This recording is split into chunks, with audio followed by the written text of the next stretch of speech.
అమెరికాలో చిందరవందరగున్న మీ ఇంటికి handyman, cleaning, plumbing services కోసం కాంటాక్ట్ ఇన్స్టా సర్వీస్. యుఎస్ లో ఎక్కడైనా ఎప్పుడైనా. For instant booking visit instaservice.com. వలసల విషయంలో అమెరికా ఉక్కుపాదం మోపుతోంది. ఇప్పటికే వలసదారుల విషయంలో కఠిన నిబంధనలను అమలు చేస్తూ చుక్కలు చూపిస్తోంది. సోషల్ మీడియా వేదికగా జాతి వ్యతిరేక పోస్టులు పెట్టినట్లు తేలితే no visa, no green card.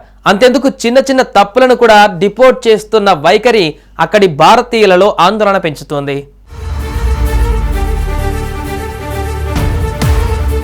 America అధ్యక్షుడు డొనాల్డ్ ట్రంప్ బాధ్యతలు చేపట్టిన తర్వాత నుంచి కీలక నిర్ణయాలు తీసుకుంటున్న విషయం తెలిసిందే. ప్రధానంగా వలసల విషయంలో ఆయన ఉక్కుపాదం మోపుతున్నారు.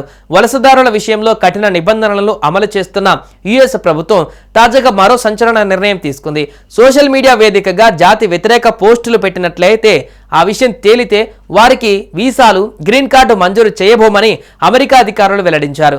విద్యార్థి వీసాలు మొదలుకొని గ్రీన్ కార్డ్స్ దరఖాస్తుదారుల వరకు అందరి సోషల్ మీడియా అకౌంట్లపైన నిఘా ఉంచడం జరుగుతుందని US citizenship and immigration services తెలిపింది.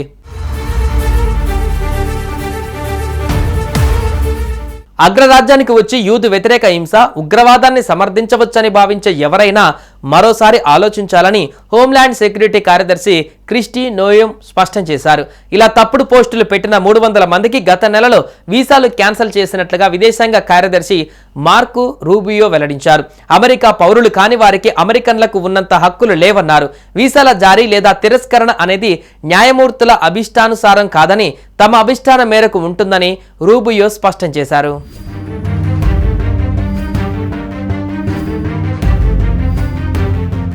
ఇక ఉగ్రవాద సంస్థలుగా అమెరికా వర్గీకరించిన హమాస్, పాలస్తీనియన్ ఇస్లామిక్ జిహాదీ, లెబనాన్, హెజ్బుల్లా, యెమెన్, హుతిల్లా వంటి గ్రూపులకు మద్దతు ఇస్తే వాటిని యూదు వ్యతిరేక చర్యలుగా భావిస్తామని అమెరికా తెలిపింది.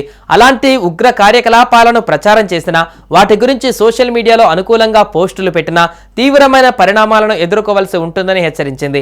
దీంతో అమెరికాలో చదువులు, H-1B పై ఉద్యోగం చేస్తున్న విదేశీయులు గందరగోళంలో పడ్డట్టు అయింది. సోషల్ మీడియా వ్యవహారాలలో జాగ్రత్త పడవలసిన దుస్థితి అమెరికాలో ఏర్పడిందని విదేశీయులు వాపోతున్నారు.